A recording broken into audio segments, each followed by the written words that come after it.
Welcome back. So here we are again with our Smith & Wesson Model 10-7 38 Special Revolver. And as I was making the other videos about inspection and disassembly and reassembly, I forgot something. I didn't realize it until I uploaded everything. So here we are again. And what we need to talk about is checking the timing. This is one of the most important things you can do, so of course I forgot it, but it'll be fine as a standalone video. What do we mean by timing? Empty gun. By timing, what we're talking about is the mechanical action of the trigger moving the hand and causing the cylinder to rotate while the cylinder stop drops out of the way and then comes back into the cylinder notches at the right time. What you'll find is as guns get older and get used more, the timing gets slower. And that's because the pieces are wearing out. So what we're going to watch for and listen for is going to happen right. I'm going to zoom you in a little bit. We're watching right here. What we want is for the cylinder stop to drop out of the way like that. Let me put that back like that. For the cylinder to rotate, aha, see, it just popped back up. Nice little dog hair there.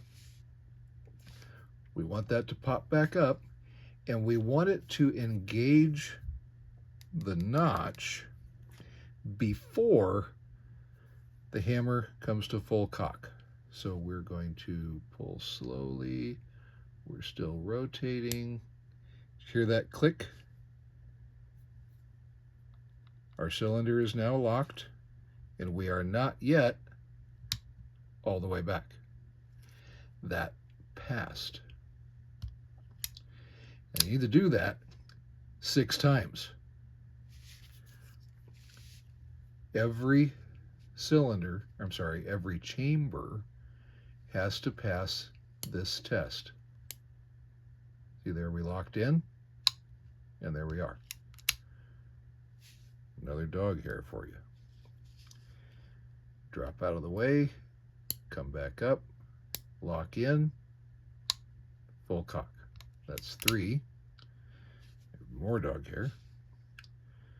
Drop out of the way, turn, pop up, lock, full cock.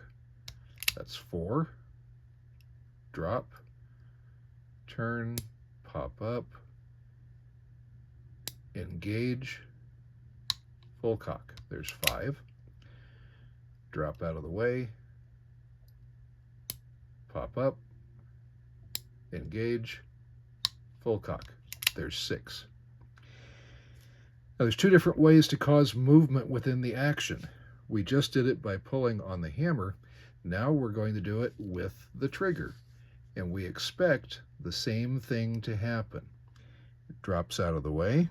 The cylinder rotates, it pops back up,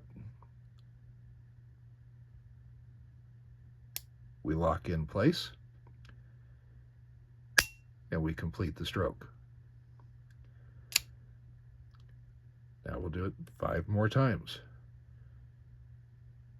It drops, it turns, it pops up, it engages, and then it fires. That's 2. Drop, turn, pop up, engage there. 3.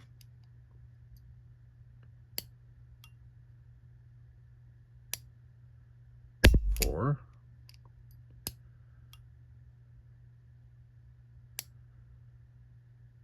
5.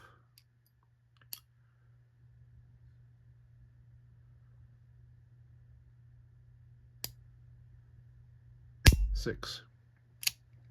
So it's passed both ways. Now that was probably the hardest way to make that happen, because you usually don't cock the gun like this. Generally, when you're shooting, it's more like this. And the inertia of the cylinder will carry it through the rotation. Or if you're shooting double action, it's like this. And the inertia will carry it through. So when you're shooting, you may not see that there is a timing issue. You have to go slowly in order to catch it. As you work with older guns that are starting to wear out, you're going to find sometimes where the timing is just a little bit slow, where the cylinder stop pops up and engages the notch right as the hammer starts to fall. There is a test you can do to see if it's still okay to shoot. Sometimes, especially on the older guns, there is a little bit of slop here in the ejector star. And sometimes it can move a little bit. Yes, there are some pins in there that help align it, but sometimes it can move a little bit.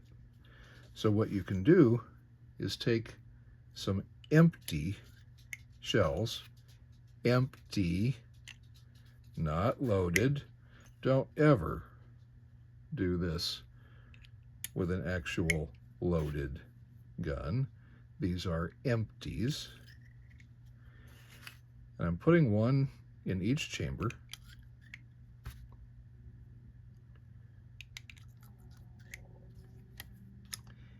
And what will happen now, if it's starting to wear out, is that because these are in there, our ejector star can't move. So sometimes that will actually improve our timing.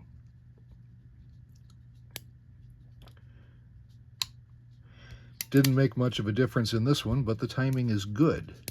So what you will see, click, right there, and then all the way back. What you'll see on the ones that are starting to wear out is that having actual shells in the chambers will fix the timing. If that's the case, keep shooting it. You've probably got another 5,000 to 10,000 rounds you can put through it before it gets really bad. It takes a long time to wear these out as long as you don't abuse it. So that's your timing check. Do that every once in a while. Not every range session. Doesn't have to be that often. Call it every 1,000 rounds. Just make a quick check. Doesn't take very long, and it lets you know that everything's okay. One of these days we'll come across one that has bad timing, and we'll do a video on how to fix it. Until then, stay safe, enjoy your shooting. See you next time.